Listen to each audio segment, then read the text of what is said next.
Prime debate में मैं रविंद्र सिंह आपके साथ और आज का मुद्दा है आधी आबादी आधा हक। भजनलाल सरकार ने महिला सशक्तिकरण को लेकर बड़ा फैसला किया है और अब राजस्थान में 3rd ग्रेड टीचर भर्ती में महिलाओं को 50% आरक्षण मिलेगा, यानी आधी आबादी को उसका आधा हक मिलेगा, आधी नौकरियां मिलेंगी। बीजेपी ने संकल्प पत्र का वादा पूरा किया है। मुख्यमंत्री भजनलाल शर्मा ने ग्रेड 3rd शिक्षक भर्ती में महिलाओं के लिए आरक्षण 30% से बढ़ाकर 50% कर दिया है।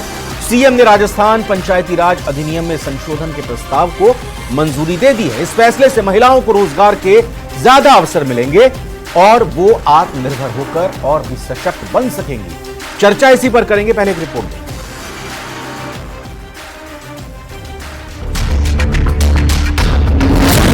तृतीय श्रेणी शिक्षक भर्ती में 50% महिलाओं की होगी भर्ती। महिला सशक्तिकरण को लेकर बड़ा फैसला।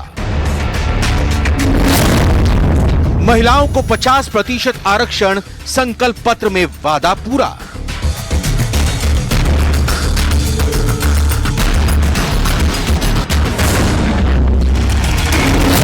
आधी आबादी आधा हक।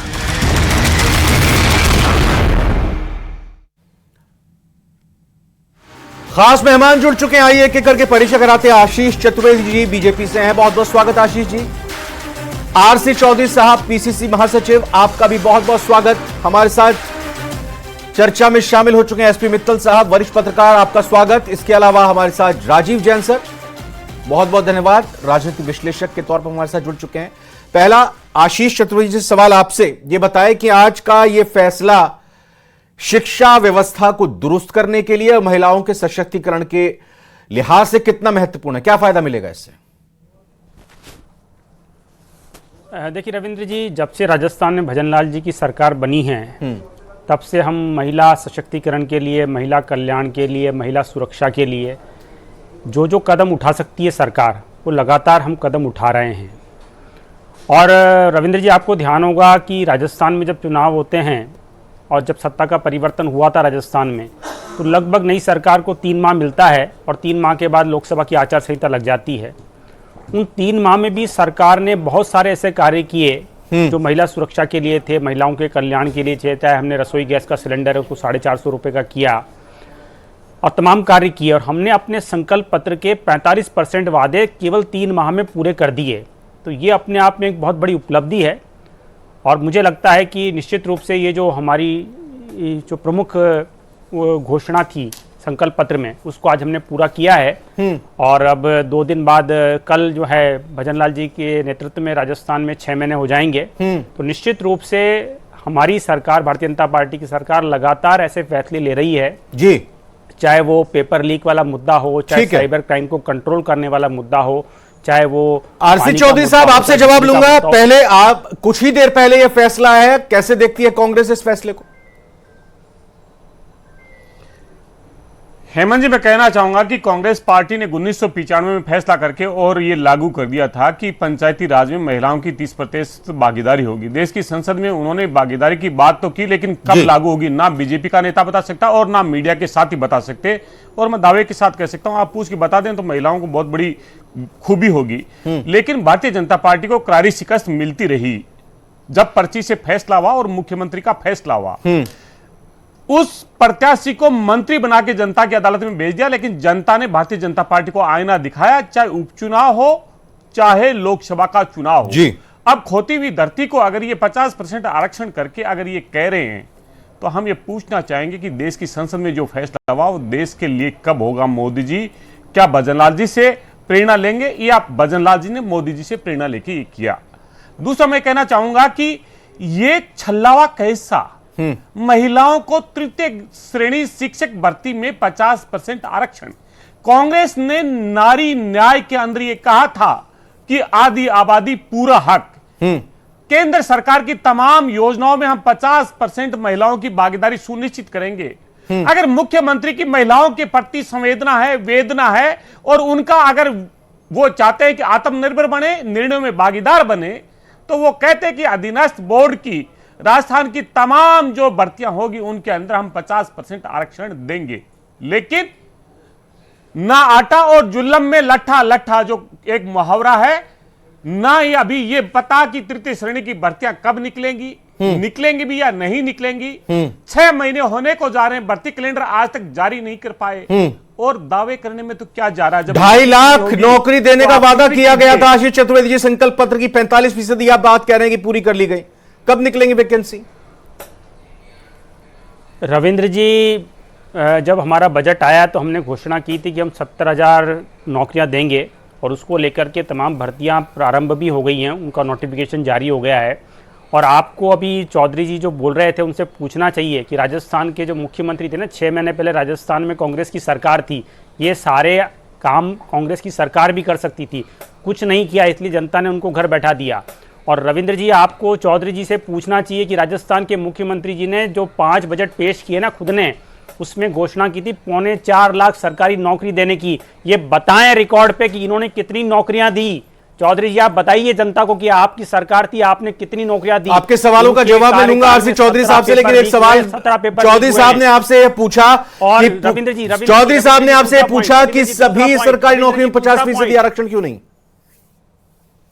रविंद्र जी, दूसरा पॉइंट ये है कि ये अभी महिला आरक्षण की बात कर रहे थे। नरेंद्र मोदी जी के नेतृत्व में हमने तय किया कि नारी शक्ति वंदन नहीं, नौकरियों की बात कीजिए। उसके तहत महिलाओं को 33%। अरे नौकरियों पे बात कर लेंगे। चौधरी जी ने पूछा था ना, अरे भाई आपकी सरकार थी, आपने कुछ नहीं किया। इनकी सरकार थी, इन्होंने मंडल कमीशन लागू नहीं किया, इन्होंने वुमेन रिजर्वेशन लागू नहीं किया। जो भी काम कर रहा है वो बीजेपी की सरकार को ही करना है, ये जनता भी बहुत अच्छे से जानती है।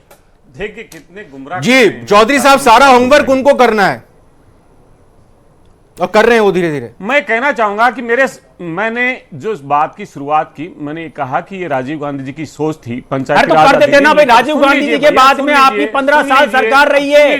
चौधरी जी, राजीव गांधी जी के बाद में 15 साल आपकी सरकार। आशीष जी एक मिनट सुन लीजिए, आशीष जी एक मिनट सुन लीजिए, जवाब दे रहे हैं। बोलिए आशीष जी। तो प्राइम मिनिस्टर थी रविंद्र जी, 10 साल Sonia Gandhi ji de facto prime minister थी, आप कर सकते थे, आपने नहीं किया। यही बीजेपी का चरित्र है। जवाब नहीं देंगे, जवाब अगर विपक्ष पूछेगा नहीं देंगे, गुमराह करने का पूरा प्रयास करेंगे।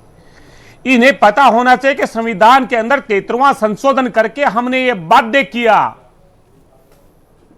क्या केंद्र की सरकार संविधान में संशोधन करके इस बाध्यता को और अपनी प्रतिबद्धता को दिखाएगी? क्या आज सर पे मंडरा रहे पंचायती राज का भय मुख्यमंत्री को सता रहा है? कुर्सी जा रही है, किरोड़ी मीणा अपने पद से इस्तीफा दे रहे, जिम्मेदारियां तय हो रही है, क्या मुख्यमंत्री को भय सता रहा है ताकि सुर्खियां अलग बटोरे?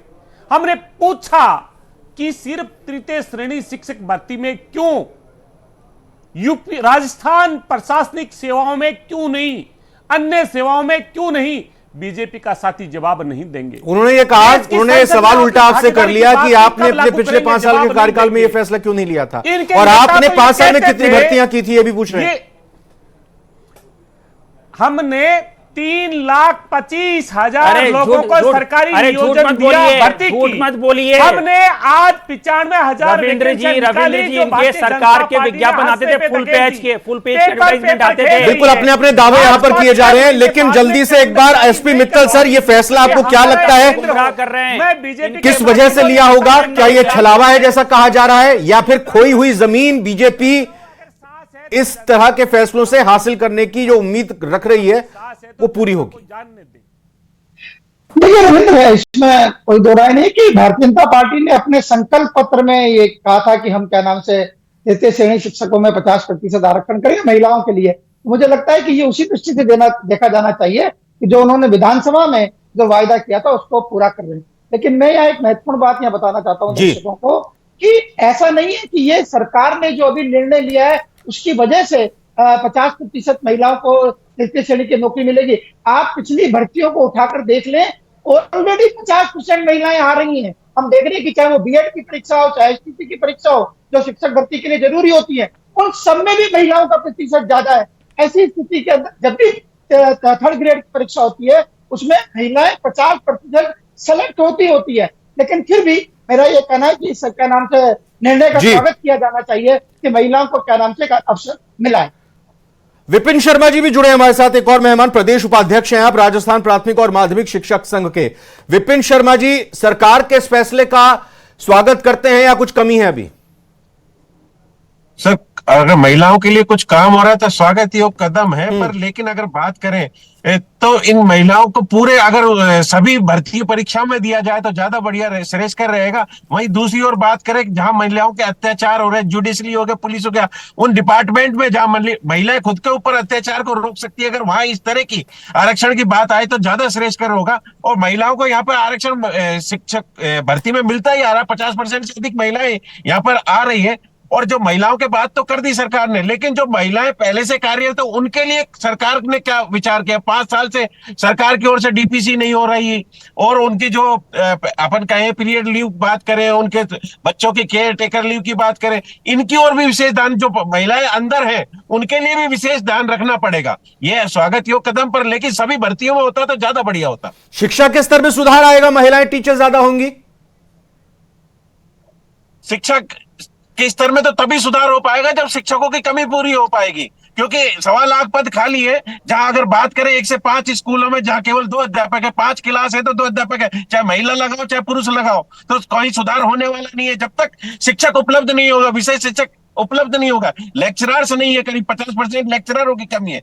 जब तक शिक्षक उपलब्ध हो, ये दोनों सवाल, शिक्षकों की कमी के दोनों सवाल करता हूं पहले मौजूदा सरकार के प्रतिनिधि बीजेपी के आशीष चतुर्वेदी जी से। 1.25 लाख पद खाली है सर, और जो मौजूदा शिक्षक हैं महिलाएं, उनके लिए क्या?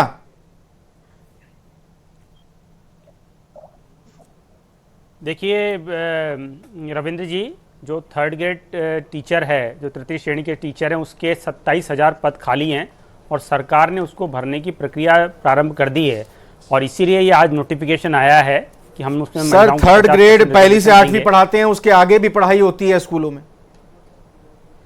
निश्चित रूप से देखिए, अभी सरकार को 6 माह हुआ और 3 माह तो आप देखिए कि आचार संहिता में निकल गए। सरकार की टॉप प्रायोरिटी है कि सरकार भर्तियां करे, और भर्ती ऐसी करे जिसपे किसी को डाउट नहीं हो। पेपर लीक मुक्त भर्तियां करने के लिए सरकार प्रतिबद्ध है। इनकी तरह नहीं जो 17 पेपर लीक हो गए, इन्होंने कोई गिरफ्तारी नहीं की। हमारी सरकार ने बनते से पेपर लीक, जिसके लिए राजस्थान पूरा कलंकित था, आप देखिए SIT का गठन किया और SIT ने जिस त्वरित गति से कार्रवाई की है। आरसी चौधरी साहब, 27,000 भर्तियों का बैकलॉग 3rd ग्रेड में, और कुल मिलाकर शिक्षकों की कमी 1.25 लाख, ये किसकी कमी है? हेमंत जी, बहुत ही अच्छी बात है, बहुत ही तार्किक और सार्थक प्रश्न पूछ रहे हैं। मैं साधुवाद करना चाहता हूं आप जैसे एंकर का, जो रविंद्र नाम है मेरा, आज मैं रविंद्र हूं आपके साथ। सरकार की रविंद्र जी और आप सरकारों की प्रतिबद्धता तय कर रहे हैं। कांग्रेस पार्टी की सरकार के अंदर 76,000 हमने भर्तियां शिक्षकों की थी। इंग्लिश माध्यम का 10,000 का हमने केडर बनाया। महात्मा गांधी इंग्लिश माध्यम स्कूल खोले, भाजपा ने आते ही कहा कि हम उनका समायोजन करेंगे, उन पदों को खत्म करेंगे। भारतीय जनता पार्टी के प्रवक्ता ने बड़ी चिंता जाहिर की पेपर लीक को लेके। देश की सबसे प्रतिष्ठावान परीक्षा होती है नीट, और उस नीट से होता है आपका स्वास्थ्य का इलाज, डॉक्टर बनते हैं। व्यापम 2 प्रधानमंत्री 3 तो सीरीज चलाते हैं, लेकिन व्यापम 2 जो स्कीम भारतीय जनता पार्टी ने NTA के माध्यम से किया है, देश का हर बच्चा न्याय मांग रहा है। 720 के हजारों बच्चे हैं, प्रश्न पूछ रहे हैं, लेकिन बीजेपी मौन है। राजस्थान में कांग्रेस की सरकार ने जो बिल लेके आए थे, उसे उत्तराखंड की सरकार तो अनुसरण कर रही है। देश की सरकार कब करेगी, और यह प्रतिबद्धता कब करेंगे? जब उन्होंने कहा कि हम भर्ती कैलेंडर जारी करेंगे। आज हम पूछना चाह रहे हैं जी, लगातार जो सरकारी संस्थान है उनका निजीकरण करके, उनके जो आरक्षण का जो मौलिक अधिकार है लोगों का, उस पर प्रहार कर रहे हैं। और तमाम लोग आज कह रहे हैं, हम फैसले की बधाई और शुभकामना दे रहे हैं। हम सरकार से बार बार पूछ रहे हैं कि ये महिलाओं के साथ में छलावा कब बंद करोगे? तृतीय श्रेणी में ही क्यों? राजस्थान की तमाम भर्तियों में क्यों नहीं? एक शुरुआत तो की गई है ना चौधरी साहब। राजीव जैन सर, आधी आबादी पूरा रविंद्र जी चौधरी जी से पूछिए, कर्नाटक में इनकी सरकार है, तेलंगाना में इनकी सरकार है, हिमाचल में इनकी सरकार, इन्होंने कहाँ कर दिया बताइए ना आप। और भारतीय जनता पार्टी यहाँ बैठ करके जनता को गुमराह कर रहे हैं। जनता की अदालत में जा नहीं सकते। मंत्री कह रहे प्राण जाए पर वचन ना जाए, हम हमारी प्रतिबद्धता को दोहराएंगे। हमने जनता की अदालत में जो संकल्प किए थे। राजीव जैन सर के पास आता हूं। राजीव जैन सर, ये जो फैसला है, क्या वाकई में इसमें गंभीरता दिखाई दे रही है? जिस दिन मुख्यमंत्री राजीव जैन सर, क्यों नहीं फैसला लिया ताकि ये नजर आता? 50% महिलाओं की भागीदारी का तो महिलाओं की मजबूती के लिए ये होना चाहिए, लेकिन साथ में अन्य सेवाओं में भी जो निचले स्तर की भर्तियां होती हैं सभी में महिलाओं की भागीदारी लेकिन होती है। राजीव सर, मेरा एक सवाल यह भी है कि पिछली अभी बैकलॉग है, 27,000 कहा जा रहा है, इसके अलावा और भी शिक्षकों की भर्ती अभी अधूरी है, उनकी नियुक्तियां होनी है। कब कैलेंडर जारी होंगे, कब उनकी भर्तियां होंगी? अदालतों के भी चक्कर आते हैं, पेपर लीक को लेकर भी लगातार बातें आती हैं। ये तो कहा नहीं जा सकता भाई अगर राजस्थान में हुए तो नीट की परीक्षा पर भी सवाल उठ रहे हैं। साफ सुथरे तरीके से परीक्षा हो, अदालत में किसी तरह की जो नियमावली होती है नौकरी के संबंध में उसमें कोई गड़बड़ी ना हो, ये जल्द से जल्द प्रक्रिया कब पूरी होगी? बिल्कुल रविंद्र, आपने बिल्कुल सही मुद्दा उठाया, ये होनी चाहिए। इसी पर भजनलाल सरकार की छवि टिकी हुई है। यदि इन चीजों को समय रहते जल्दी से जल्दी पूरा नहीं किया, बैकलॉग पूरा नहीं किया गया, भर्तियों की जो संख्या उनकी कैलेंडर जारी नहीं किया गया, या जो भी भर्तियां हो पारदर्शी तरीके से हो, जिसमें पेपर लीक, नकल, जो भी चीजें होती हैं, जो गफलत होती है, जहाँ युवाओं का भविष्य डगमगा जाता है, उस पर कहीं ना कहीं अंकुश लगाना भजनलाल सरकार की प्राथमिकता होनी चाहिए। और महिलाओं को जो प्राथमिकता दी, मैं तो ये भी कहूंगा कि भजनलाल जी को अपने मंत्रिमंडल में भी कम से कम 50% नहीं तो 20%, 30% तो कहीं भागीदारी महिलाओं की भी देनी चाहिए। यदि वो इस स्तर पर दे रहे हैं तो शुरुआत अपने यहाँ से ही भी कर सकते हैं वो। लेकिन ये ठीक है, अभी शिक्षकों की भर्ती में, स्वास्थ्य सेवाओं में आज महिलाएं काफी पढ़ लिख रही हैं, काफी कोर्सेज कर रही हैं, नर्सिंग प्रशिक्षण में भी महिलाओं की बहुत बड़ी संख्या है, तो वहां भी उनकी इस तरीके से भागीदारी सुनिश्चित की जानी चाहिए। तो हर स्तर पर यदि महिलाओं को मौका मिलेगा तो उनकी मजबूती का एक सपना साकार होगा, और महिला जो एक परिवार की धुरी होती है वो आत्मनिर्भर भी होगी। और क्यों नहीं, आज हमारे सुरक्षा बलों में, हर सेना में, हर जगह महिलाओं की भागीदारी बढ़ती जा रही है। तो हर स्तर पर सरकार को प्रयास करने चाहिए। अब ये जो भी फैसला अभी लिया है, ये तो संकल्प पत्र में भी एसपी था। मित्तल सर, मैं आपसे एक सवाल पूछूंगा। यहां बीजेपी और कांग्रेस दोनों के ही पक्षों को आपने सुना। कांग्रेस बीजेपी से पूछ रही है आप क्यों नहीं कर रहे सभी जगहों पर महिलाओं की 50% भागीदारी सुनिश्चित। बीजेपी का यह कहना है कांग्रेस ने कितना कर लिया? देखिए रविंद्र, कांग्रेस और भारतीय जनता पार्टी तो एक दूसरे पर आरोप लगाते हैं। आपको ध्यान हो, जब कांग्रेस की सरकार थी तब ये कहा गया था कि हमने जो संकल्प पत्र दिया उसके हमने 90% वायदे पूरे कर लिए, लेकिन हमने देखा कि सरकार के नाम से कांग्रेस की नहीं बन सकी। उसके बाद जब क्या नाम से भारतीय जनता पार्टी की सरकार बनी और ये कहा गया कि हम 30% से ज्यादा हमने वायदे 45% बोल रहे हैं आशीष जी, 45% बोल रहे हैं। तो 11 संसदीय क्षेत्रों के अंदर क्या नाम से लोकसभा के चुनाव में भारतीय जनता पार्टी को हार का सामना करना। लेकिन फिर भी मैं तृतीय श्रेणी के जो मामले में कांग्रेस और भाजपा की बात नहीं करना चाहता, लेकिन मैं इसके माध्यम से एक बहुत महत्वपूर्ण रविंद्र मुद्दा यहाँ उठाना चाहता हूँ कि ये जो तृतीय श्रेणी शिक्षकों का जो कैडर है वो जिला स्तर का है। पंचायती राज के माध्यम से जिला स्तर पर, जिला परिषद के माध्यम से जिला स्तर पर नियुक्ति होती है और कैडर उनका जिला स्तर का रहता है।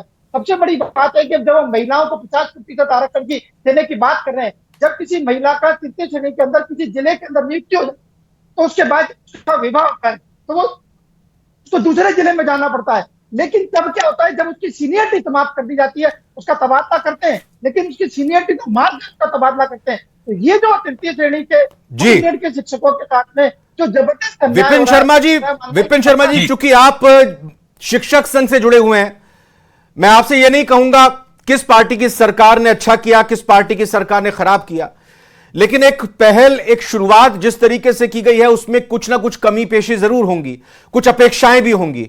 आप आगे क्या अपेक्षाएं देखते हैं शिक्षकों के लिहाज से, ताकि राजस्थान की जो रीढ़ है, जो भविष्य है, वो बेहतर तरीके से पढ़ाई कर सके और अच्छे नतीजे प्रदेश के लिए और देश के लिए ला सके? सरकार ने जो फैसला लिया है वो बाहर की महिलाओं के लिए तो श्रेयस्कर है, लेकिन जो सरकारी नौकरी में है उनके तृतीय श्रेणी शिक्षकों के तबादले नहीं खोले गए। जो महिलाएं असाध्य रोग से पीड़ित हैं, जिनके पति कहीं दूसरी जगह नौकरी कर रहे हैं, दोनों को एक जिले में रखा जाए, उस ओर ध्यान दिया जाए तो ये भी श्रेयस्कर होगा। क्योंकि आपने नौकरी तो दे दी, लेकिन उनके परिवार 10-10, 12-12 साल से अलग अलग रह रहे हैं, बीमारी से है, विधवा है, परित्यक्ता है, एकल महिला है, लेकिन वो दूरस्थ स्थान पर कार्य करने में अपने को असमर्थ महसूस करिए। थर्ड ग्रेड टीचर भर्ती में, चाहे मैं स्केल 1 की बात करूं या स्केल 2 की बात करूं, लेवल 1 की बात करूं, लेवल 2 की बात करूं, आखिरी भर्ती कब हुई थी? पिछले सरकार के कार्यकाल में कितनी बार और कितनी भर्तियां हुई थी? पिछले सरकार की अगर बात करें तो करीब 76,000 शिक्षकों की भर्ती की थी कांग्रेस गवर्नमेंट ने। हाँ, लेकिन वो तृतीय श्रेणी शिक्षकों के तबादले नहीं कर पाई, क्योंकि तृतीय श्रेणी शिक्षकों का अगर तबादले होते तो जो महिलाएं की बात कर रहे हैं, महिला सशक्तिकरण की बात कर रहे हैं, वो भी अपने घर पे चली उम्मीद जाती है कि और वो 76,000 से ज्यादा गई थी। भर्तियां मौजूदा सरकार करेगी और जो तबादलों और बाकी जो विसंगतियां हैं नौकरी करने के दौरान महिलाओं को और बाकी शिक्षकों को, वो पूरी होनी चाहिए, वो दूर होनी चाहिए। निश्चित रूप से वो दूर होनी चाहिए, जब भी बाहर का स्वागत होगा। और जो 50% की बात हो रही है, निश्चित ये 50%, जैसे मित्तल साहब ने बताया कि 50% महिलाएं ऑलरेडी आ रही हैं, लेकिन अब पुरुष कहां जाएंगे, ये भी एक सोच का विषय होगा कि उनको नया, कि जब आरक्षण की बात कर दी जाती है तो करीब 90 से 92% आरक्षण। आशीष जी 30 सेकंड में जवाब दीजिएगा, विसंगतियां बाकी दूर होंगी कि नहीं होंगी, पुरुष कहां जाएंगे, और 76,000 कांग्रेस शासित सरकार में हुआ था। 30 सेकंड का समय है सर, ज्यादा नहीं, फिर 30 सेकंड आखिरी में चौधरी साहब के पास। देखिए रविंद्र जी, जो तृतीय श्रेणी अध्यापकों के ट्रांसफर हैं वो अंतिम बार 2018 में हुए थे। कांग्रेस की साल पूरे 5 साल तक जो तृतीय श्रेणी के टीचर्स उनको बेवकूफ बनाती रही, मूर्ख बनाती रही। जो शिक्षक नेता है उनको भी ये पक्ष जनता के समक्ष रखना चाहिए। और जो 76,000 भर्तियों की बात कर रहे हैं ना रविंद्र जी, साहब आप भी बोल दीजिए, 28,000 भर्तियां हमारी सरकार है जिनको अपॉइंटमेंट लेटर दे दिए थे, उसके खिलाफ कांग्रेस गई थी कोर्ट में। कह रहे हैं, मैं इनका साधुवाद करना चाहूंगा, ये उठे और उठते ही मुख्यमंत्री जी से बात करके ये कहे कि भर्तियां तो पता नहीं कब होगी, वो कल इन महिलाओं का तबादला करके बता दे। जी बिल्कुल सही बात है। आखिर में यही बात निकल कर सामने आई कि भर्तियां जल्द से जल्द होनी चाहिए, जल्दी से जल्दी जो बाकी और विसंगतियां तबादलों समेत हैं उनको भी दूर करना चाहिए, और जो पुरुष अभ्यर्थी हैं उनकी शंका आशंकाओं को भी दूर करने का प्रयास करना चाहिए। फिलहाल प्राइम डिबेट तक आगे।